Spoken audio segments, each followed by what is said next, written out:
You're listening to the Packernet Podcast Network.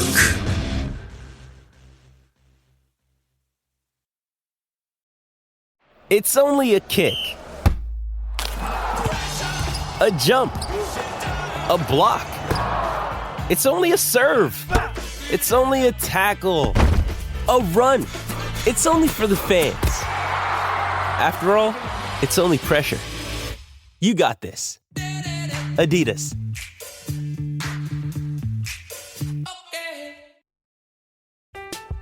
I'm Alex Rodriguez. And I'm Jason Kelly. From Bloomberg, this is The Deal. Each week, you'll hear us in conversation with business icons. This show will explore deal-making across sports, media, and entertainment.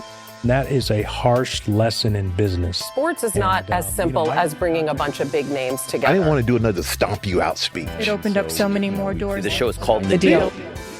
Listen to The Deal. Listen to The Deal on Spotify.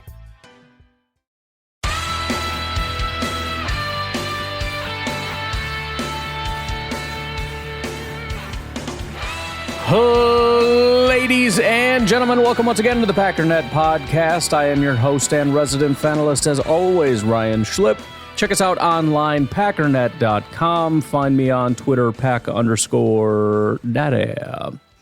So what I want to either do today or start with today, because I never know how long things will take, is the NFL draft best and worst. And this is just kind of from where I'm sitting right now. Obviously, this is not me reviewing a draft from several years from now after having, knowledge of who's good and who's not. I guess sort of from the perspective of what would make me the happiest and what would make me the most scared for the rest of the NFC North. So I want to look at the Bears, Lions, Vikings, and Packers and just kind of try to come away with a handful of things that, somewhat realistic. The Bears take a punter with the first pick, right? No, but somewhat realistic, possible, somewhere in the realm of could happen, and just kind of see where that leaves us. I think through this, mostly I want to focus on first round, maybe just early round, because, I don't want to go through and say, well, if they get 3 wide receivers, I don't care what they're going to do in the later rounds. Late round picks have a very low hit rate, so I'm not going to really worry as much about that. It's more of a day one-ish, what are they going to do? But still, to some degree, I want to look at the big picture. How many picks? How many in the top, in the first round, in the top this, that, whatever. Just to kind of get an overall lay of the land. And then again, best case and worst case scenarios. That's kind of a clickbaity way of saying it. It doesn't necessarily have to be that. It's just things that would scare the crap out of me if the other teams did it. And things that would make me say, you freaking idiots. That's awesome.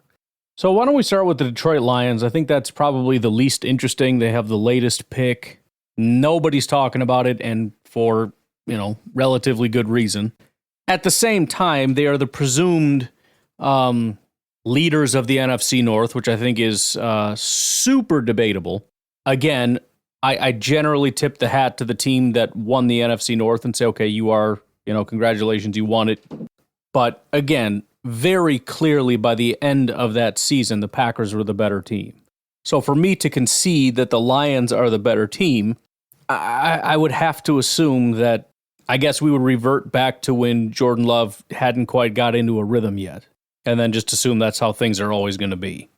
And I don't think I want to do that so much.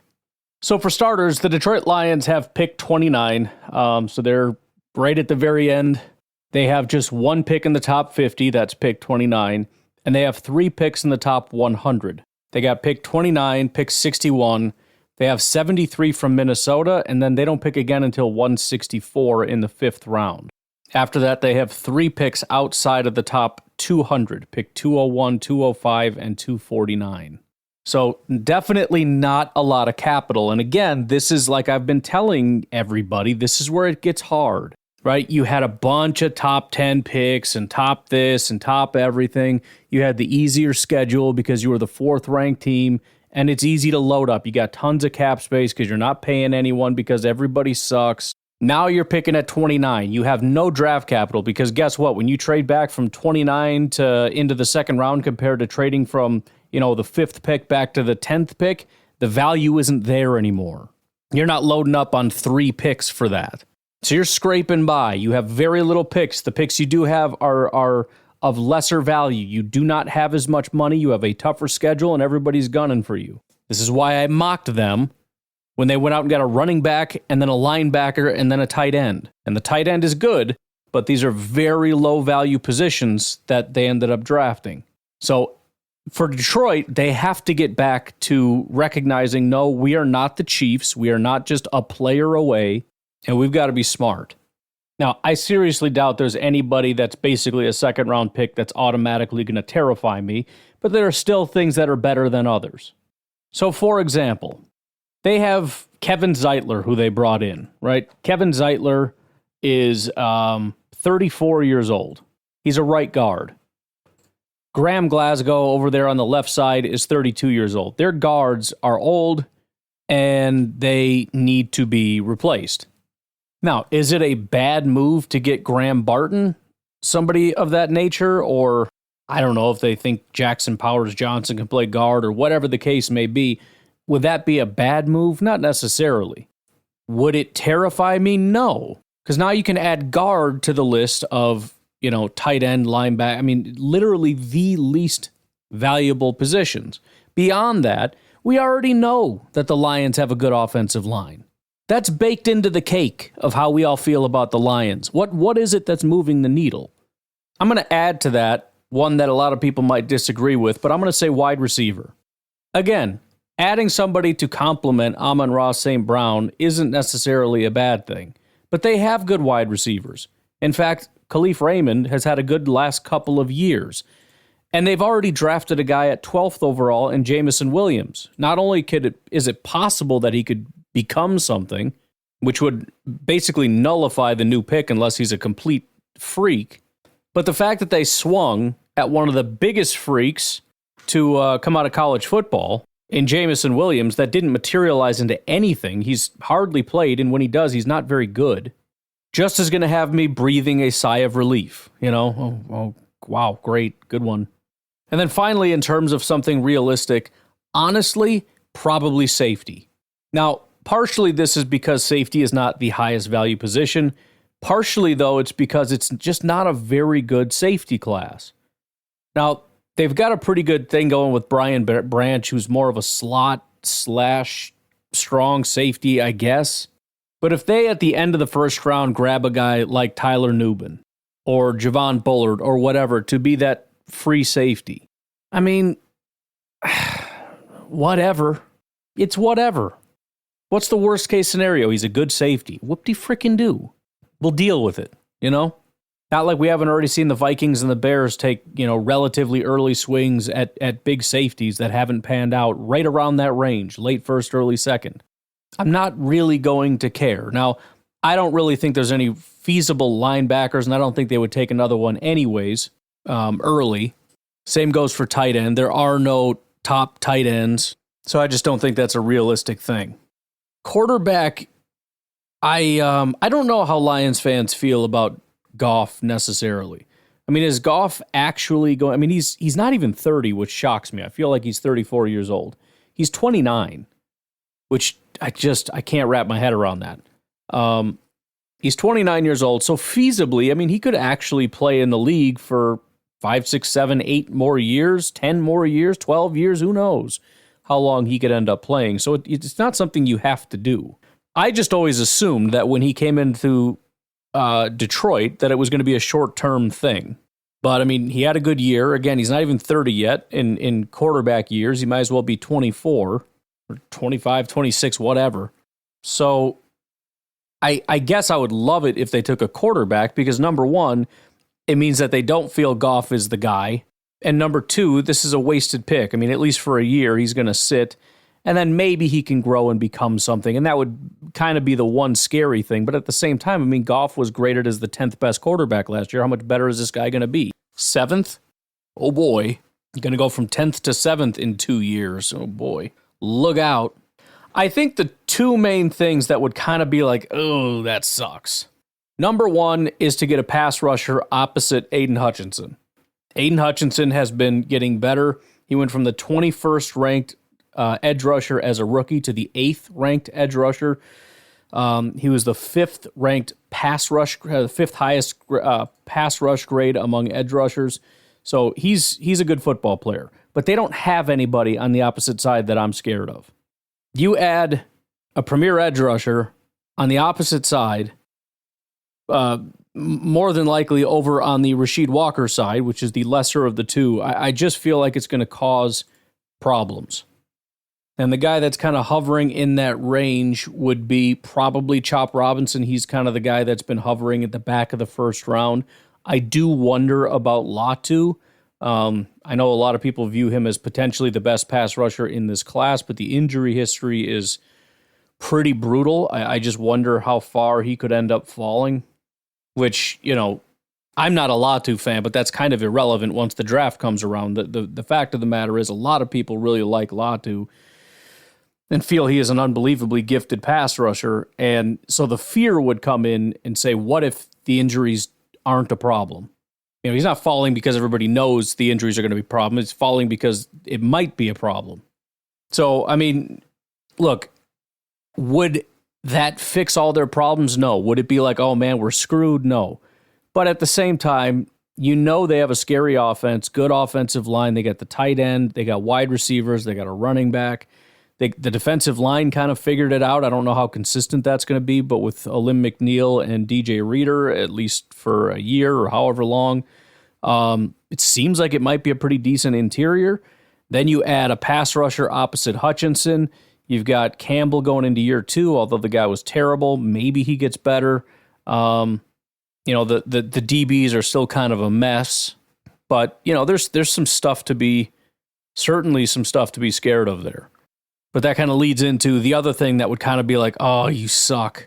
And that would be corner. Now, the thing with corner, though, is that, I mean, they draft after we do. And I don't know how many corners there are that I am supremely afraid of that are going to be available for them. For us, much less for them. Right? I mean, if for some god-awful reason Kool-Aid McKinstry were available and drafted, that would kill me. Now, I would comfort myself by saying, hey, the Packers didn't even like him enough. He fell. He must suck, blah, blah, blah, blah. But I think the one thing that would actually be scary is if the Lions traded up and got a Cooper DeJean or a Kool-Aid McKinstry or Nate Wiggins, Quinion Mitchell, Terrion Arnold, whichever one sort of for whatever reason starts to fall into their arms. You know, especially if they jumped us, you know, if they jumped to 24 or 23 and got a corner, that would be the biggest dagger. I think if you want, Lions fans, if you want to put the biggest dagger in my heart, jump to 24 and draft Kool-Aid McKinstry. I think that would be it. Possibly Cooper DeJean. I don't know. I'll do my second run through. Maybe I'm overhyping Kool-Aid in my own head because that was more of a, like, I'm shocked how much I liked him because for whatever reason I thought I would dislike him. But yeah, that would kill me because and the other thing is, if one of those guys or any of these corners is available, almost guaranteed he's the last one, right? There's only one left. It's pick 24, and then I'm going to see Lions flash on that TV screen, and I'm just gonna die because I know exactly what they're doing. That would be rough. That would be my least favorite thing that could possibly happen. I'll tell you what. Why don't we take a break here? We'll come back. We'll take a quick look at the Vikings, the Chicago Bears. Etc. We'll take a break. We'll be right back. This spring, make sure you're eating stress-free with Factor's delicious, ready-to-eat meals. Every single one of Factor's fresh, never-frozen meals is chef-crafted, dietitian-approved, and ready to eat in just 2 minutes. Like literally 2 minutes. You can choose from a weekly menu of 35 options, including Calorie Smart, Keto, Protein Plus, Vegan, and Veggie. And they've got more than 60 add-ons every single week, like breakfast, on-the-go lunch, snacks, beverages. So there's nothing to wait for. Get started right away. If you're looking for something gourmet, they've got that too. They got premium ingredients like filet mignon, shrimp, truffle butter, broccolini, asparagus. I don't even eat that good. It's also going to be tailored to your schedule. You can customize your weekly meals with the flexibility to get as much or as little as you need, pause or reschedule deliveries to suit your lifestyle. So head over to factormeals.com/PackDaddy50 to use code PackDaddy50 to get 50% off your first box plus 20% off your next box. That's code PackDaddy50 at Factor. We all have smartphones, and we all know they're pretty amazing, but they also can be amazingly distracting, especially when we're around other people. So US Cellular wants us to reset our relationship with our phones by putting down our phones for $5. That's right, a company that sells phones wants us to put down our phones. And to see what we find, learn more at uscellular.com/built for us. Passion, drive, and patience. The formula for winning championships is also what keeps your ride or die alive. eBay Motors has everything you need to maintain your vehicle and level it up to peak performance. Superchargers, roof racks, exhaust kits, LED headlights, and more. Whether you're into speed, power, or style, eBay Motors has you covered. With over 122 million parts for your number one ride or die, you'll always find exactly what you're looking for. And with eBay Guaranteed Fit, your part is guaranteed to fit your ride every time or your money back. Because with eBay Motors, you're burning rubber, not cash. With the parts you need at the prices you want, it's easy to make your car the MVP and bring home huge wins. Keep your ride or die alive at ebaymotors.com. Eligible items only, exclusions apply. Passion, drive, and patience. The formula for winning championships is also what keeps your ride or die alive. eBay Motors has everything you need to maintain your vehicle and level it up to peak performance. Superchargers, roof racks, exhaust kits, LED headlights, and more. Whether you're into speed, power, or style, eBay Motors has you covered. With over 122 million parts for your number one ride or die, you'll always find exactly what you're looking for. And with eBay Guaranteed Fit, your part is guaranteed to fit your ride every time or your money back. Because with eBay Motors, you're burning rubber, not cash. With the parts you need at the prices you want, it's easy to make your car the MVP and bring home huge wins. Keep your ride or die alive at ebaymotors.com. Eligible items only, exclusions apply. So before we launch into this, I just want to comment on something that's been brought up quite a few times. I just want to make sure there's no misconception here. There seems to be a lot of people saying that Mark Murphy basically admitted the Packers are going to Brazil, or hinted that they're going to Brazil, or something to that effect. Unless I missed something, that's absolutely not the case. I'm not saying they're not going to Brazil. I'm just saying that's not what we learned here today. The only thing that we know is essentially twofold, and I'm guessing this is from Pro Football Talk, Michael David Smith. Isn't he the guy that had a bunch of terrible Bears takes, by the way? But we heard that the announcement would be coming soon about who would be going there, and then in the article, it cites Mark Murphy talking to Rob Demovsky on ESPN, I'm guessing radio. It says, we're either the first or second most popular team in Brazil. And then it says, also, this is very important for the league. If we're chosen, we'll gladly go. I saw some people posting things about the Packers are preparing as though they're going to Brazil, as if to almost hint that, they must know something because they're preparing or whatever. And that's led to articles like the Daily Mail says Packers president hints they'll face the Eagles in Brazil. Where is this crap coming from? And they're just dragging up the same quotes. I'm looking at this article. There's nothing different in this article as far as the quotes. There are no hints that they're playing the Eagles in Brazil. No, not any more than what we already knew, which is that it's going to come down to the Packers or the Browns, which sounds like it's still the case, and we're going to find out soon enough. So just getting that out of the way. The Packers are one of two possible teams, presumably, that will be going to Brazil. That may not even be true in and of itself. Who knows? I don't know. But from what I can see, there is no real new information. Let's actually move on to the Bears now, because I think as much as it seems like the Bears would be the most interesting or possibly shocking, I mean, we know what they're doing at 1. I think there's quite a bit less to discuss with the Chicago Bears. Look, I'll be honest. With the first pick, I do think the worst thing that could probably happen is them taking Caleb. That's obviously up for debate, but I think he's probably got the highest ceiling. If you told me, hey, one of these guys is a legit Pat Mahomes, I'm going, okay, it's probably Caleb. Now, who's the safer pick maybe could be a different discussion, but as far as which one is the scariest for me anyways, it's probably Caleb.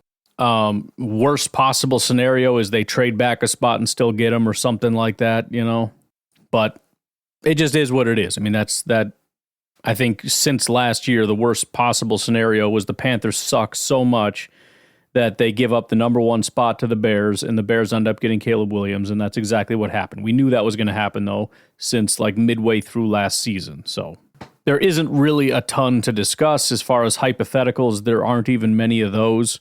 Again, could they possibly trade back like a spot and still get a guy? Maybe, but that's not going to happen. There is one interesting thought I had, though.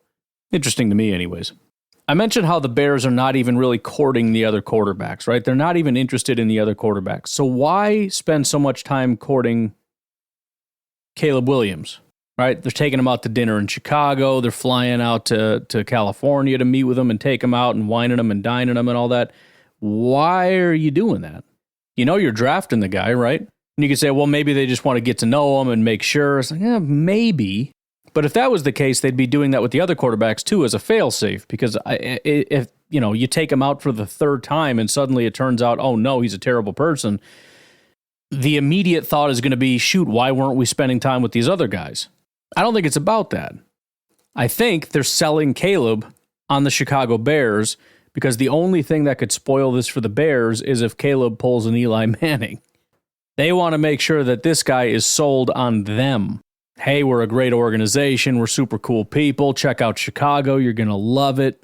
When they went out to their pro day, it was, obviously they're not out there critiquing the guy. They're dapping him up like we're best friends. Hey, we're going to bring out some people. Check out Keenan Allen's in the house, right? Like, man, we're so freaking cool. You probably can't even hear all the talk about how we've never had a good quarterback and we ruin everybody and all that. Like, no, it's nothing like that, dude. We got swag for days over here, man.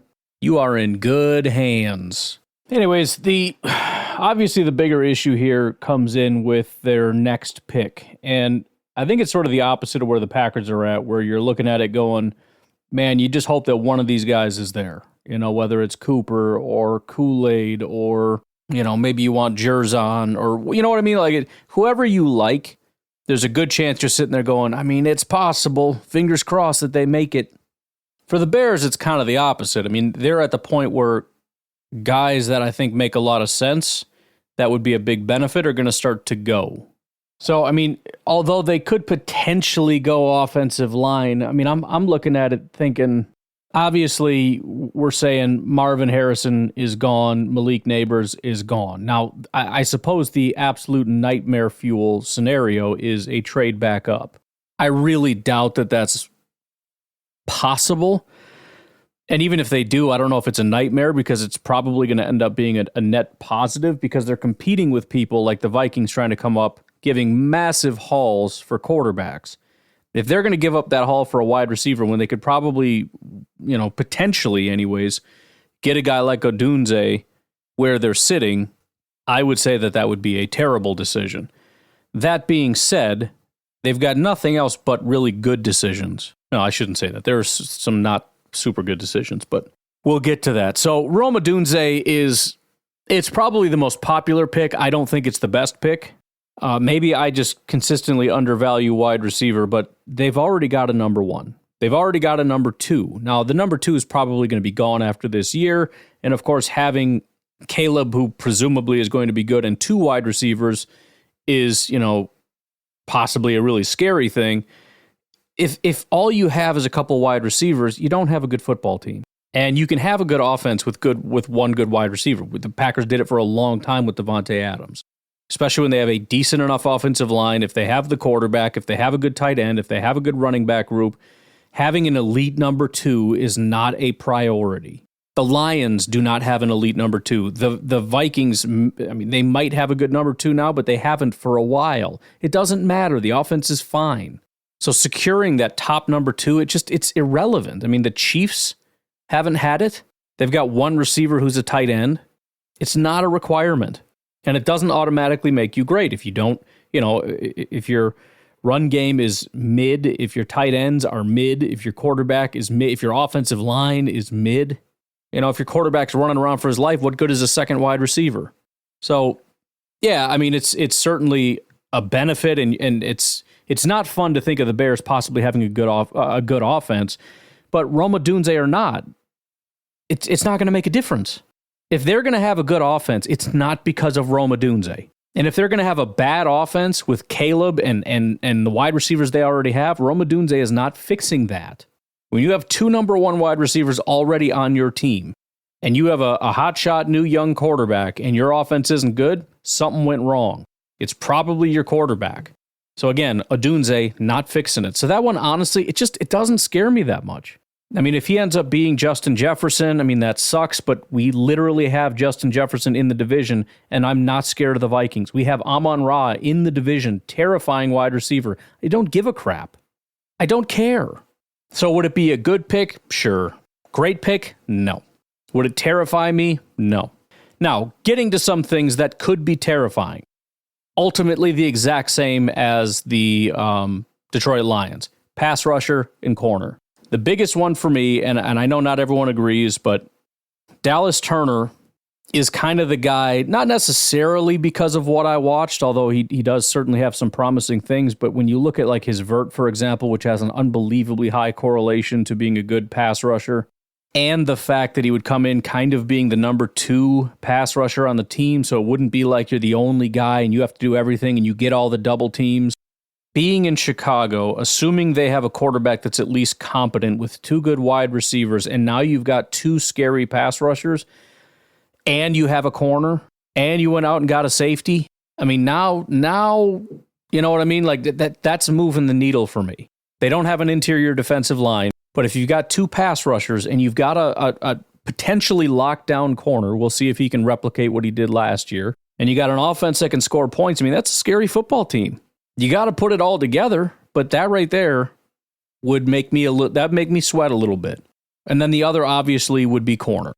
If you can get 2 like top 10, 2 top 20 cornerbacks, that's a heck of a thing to have. If you're shutting down wide receivers across the NFL and you've got a pass rusher, you've got, some so-so linebackers, not necessarily the one you paid a ton of money to, but you can make it work. Again, you got the safety and you got an offense. This all hinges, obviously, on having a quarterback. But still, I mean, you could have a scary defense. Now, again, that depends on your one pass rusher being the only guy up front doing anything that can kind of hold it down, which is going to be rough. It depends on, you got one maybe safety. It depends on not having your cornerback regress massively, which you assume he's going to regress some, but he needs to kind of level off at still being good. But, I mean, 2 top corners and a decent safety and at least 1 pass rusher, and again, the offense is scoring points. That one, if I see, for example, Quinion Mitchell or Terrion Arnold come off the board, is like, Now, there are other guys they could pick that theoretically would be just as bad, but because of my personal bias, I wouldn't be as bothered by it. For example, if they ended up drafting Nate Wiggins, still a corner, but I'm looking at it going, poof, you went with the Clemson guy. All right, dope. Or, like I said, Latu. Now, Latu could be a freaking beast. He could be everything that the Latu fans think he's going to be, and the injuries aren't a problem, et cetera, et cetera. It's funny that talked about Latu for Detroit, and I think Chicago's too early and Detroit's too late, but still, that to me is sort of the spectrum for him. But it would be a relief if Dallas Turner and everybody else is still sitting there and they went, for example, Jared Verse or Latu or whatever, be like, oh, thank you for not taking Turner. And I might be way off, but that's whatever. As far as a big swing and a miss, there's a couple different things here. Potentially offensive line, and that might sound stupid. I mean, if you end up, let's say they draft Fashanu, that could end up being a fantastic pick. But because they've got a guy that's at least serviceable, right? By my estimation, they've got a guy that's roughly Rasheed Walker. He might not be as good as Rasheed, but it's the same thing. He's a 5th-round pick. I don't think you really expect a guy like that to step in, and he's doing a decent enough job to where it's like, okay, we kind of got a guy here. Now, if Fashanu is what everybody makes him out to be, then nobody's going to bat an eye, but it's like you bake in the floor, which I don't mean for Fashanu specifically, I just mean for draft picks in general. The floor is this guy's going to be a bum, because that's literally everybody's floor, despite the fact that we talk about floors and ceilings and some people are higher than lower. No, everybody's floor is basically this guy's going to suck. Even guys that when they tell you their floor is quite high, it just means there's maybe a lower % chance that they suck, but they could still absolutely suck. There's just kind of that thing of like, you come baked in with the idea that you might be garbage. And then even if you're good, you kind of had a decent guy already. So, And I think the biggest swing and a miss, and of course this could just completely blow up in my face if it ends up being great, but it'd be Brock Bowers. Now, if Brock Bowers is Travis Kelce, then aw shucks. But I mean, I've watched Detroit now, twice take tight ends really high and have heart palpitations and freak out about it, and they bust it out. I mean, tight end just is not as valuable as some of these other positions, and the hit rate for these guys seems extremely low. Even like really early ones, just being competent is asking a lot. I mean, if Kyle Pitts was on the Bears, would we be laying up at night having, fever dreams about it? And I don't think Brock Bowers is as good as Kyle. I mean, it could be wrong. I don't think that that's where he is. And again, they have a serviceable tight end right now. So while there are probably just completely dumber things that are really almost impossible to happen that they could do, I suppose another thing that you could look into is if Odunze is gone, you could bring someone like Brian Thomas into the mix. If they end up drafting Brian Thomas, because now it's like, come on, man. Everything I said already about wide receiver, and then on top of that, a guy that is, I don't think anyone expects to be a Justin Jefferson type player. This is a unique class of the top 3 wide receivers where I think if any one of these guys was a top 5 receiver, I don't know that anybody would be super surprised. Maybe the order in which they fall, but these are all really talented wide receivers. Brian Thomas, of course, anything can happen. I don't think that that's the situation you're sitting in. So if it fell that way, that would be also glorious. I'm assuming that Odunze is sitting there. But that would be a thing where if he was gone, I'd be sitting there with my fingers crossed saying, please take Brian Thomas. And again, it could blow up. Any one of these could blow up in my face, but that one would be a big one. I would go interior offensive line or linebacker or something if there was somebody there running back, but there just isn't. And that's the other thing that's unfortunate. It's all pretty high value. I mean, it's wide receiver, quarterback, cornerback, tackle, edge rusher, defensive line. I suppose we could talk about Brian Murphy as a possibility. They passed on an elite defensive lineman last year to trade back and take the tackle. We talked about that yesterday pretty exhaustively. I don't think it would be a terrible pick. It might be a slight reach, but I mean, if Brian Murphy is what I think he could be, I don't think it would be the worst pick in the world. I know generally the value is not seen to be there, but I borderline... I don't want to say he's better than, for example, Dallas Turner or Jared Verse or whatever, but I mean, for me personally, I would prefer Byron Murphy over Jared Verse. The positional value, you could say, isn't exactly there, but I just have more faith in Byron Murphy than I do for Verse kind of working out, So I don't know. I would certainly laugh at them if they did it just because it's a perceived reach. And any opportunity to laugh at the Bears, I'm going to do it. But it just, if I was living in my own universe and I was building big boards and I didn't see what everybody else was saying, I would absolutely have Byron Murphy ahead of pretty much probably all these pass rushers, to be honest. Maybe not the 2 guys I like that are like second rounders, but we don't need to talk about that. But anyways, why don't we take another break? I was planning on talking about the Packers. We'll see how long the Minnesota Vikings take. If I get kind of long-winded with it, we'll just leave it at that. Otherwise, I'll try to slip some Packer stuff in there, but we'll take a quick break. We'll be right back. I'm Alex Rodriguez. And I'm Jason Kelly. From Bloomberg, this is The Deal. Each week, you'll hear us in conversation with business icons. This show will explore deal-making across sports, media, and entertainment. And that is a harsh lesson in business. Sports is not as simple as bringing a bunch of big names together. I didn't want to do another stomp you out speech. It opened up so many more doors. The show is called The Deal. Listen to the deal. Listen to The Deal on Spotify. Hey, it's Kaylee Cuoco for Priceline. Ready to go to your happy place for a happy price? Well, why didn't you say so? Just download the Priceline app right now and save up to 60% on hotels. So whether it's Cousin Kevin's Kazoo Concert in Kansas City, go Kevin, or Becky's Bachelorette Bash in Bermuda, you never have to miss a trip ever again. So download the Priceline app today. Your savings are waiting. Go to your happy place for a happy price. Go to your happy price, Priceline. With threats to our nation waiting around every corner, adaptability is more important than ever. When conditions change without notice, quick strategic thinking is crucial. And with obstacles consistently impending, determination is essential in overcoming them. It's this willingness, decisiveness, and resilience that sets Marines apart. With our fighting spirit, we don't just fight battles, we win them. Marines are the constant our nation counts on to fight the unknown. And through adaptable problem solving, we do just that. Learn more at marines.com. So forgot to mention, by the way, the Chicago Bears.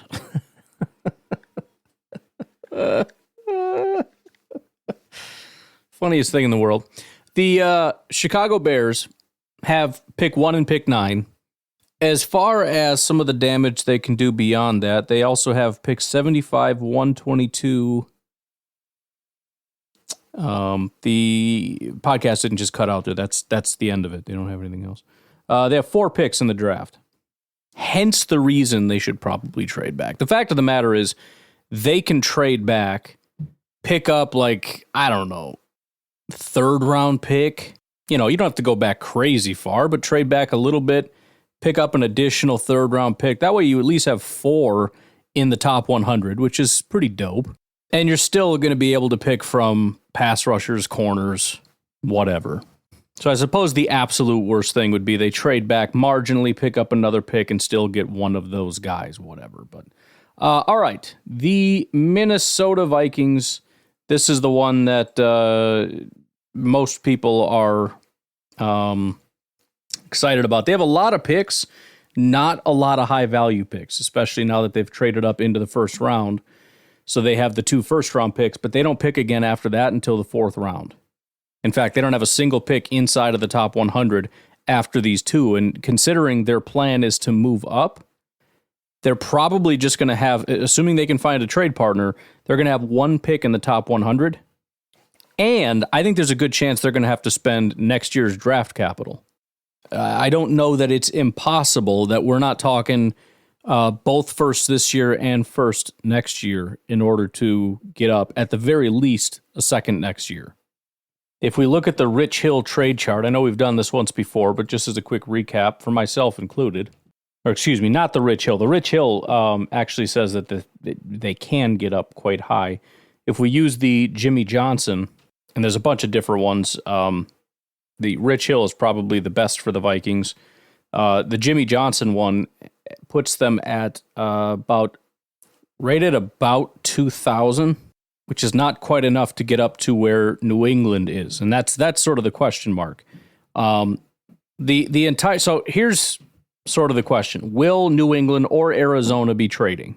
Chicago will not trade. Washington will not trade. As it stands right now, it seems basically locked in that Chicago will be taking Caleb Williams, and then Jaden Daniels will be going 2 at Washington. We don't know that with as much of certainty, but that seems to be more and more the reality.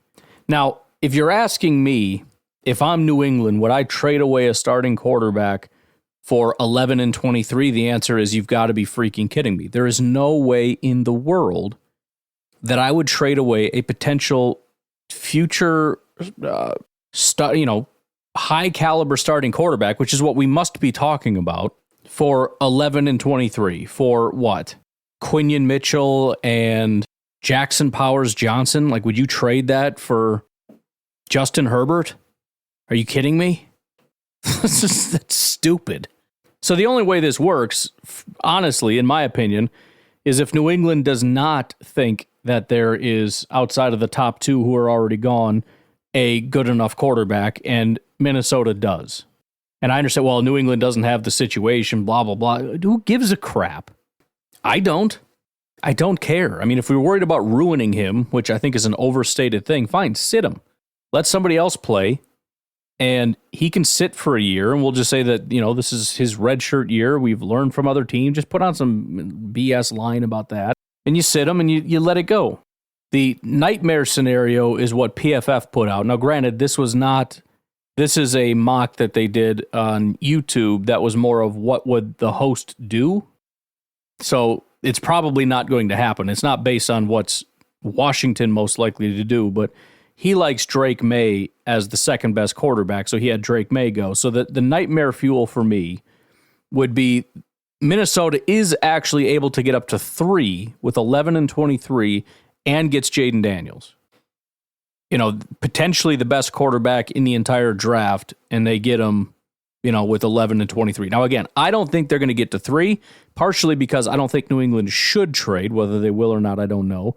I don't think 11-23 is enough. Not to say they couldn't throw in a little bit extra. And most importantly, Jaden Daniels will almost certainly be going too.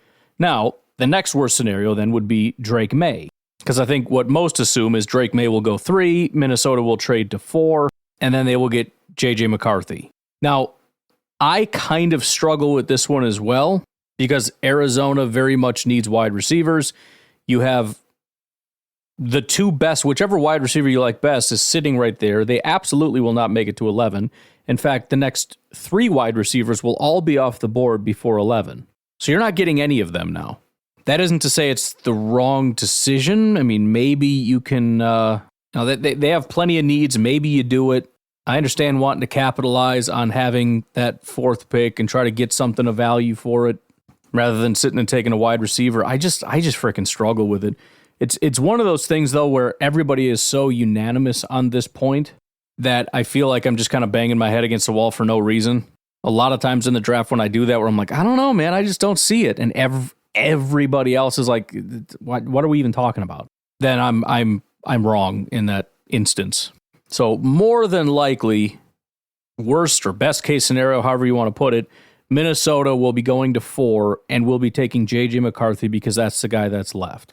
So it's kind of similar to the Bears, where it's like, well, this is kind of the assumed thing. So is it the nightmare scenario? I don't know.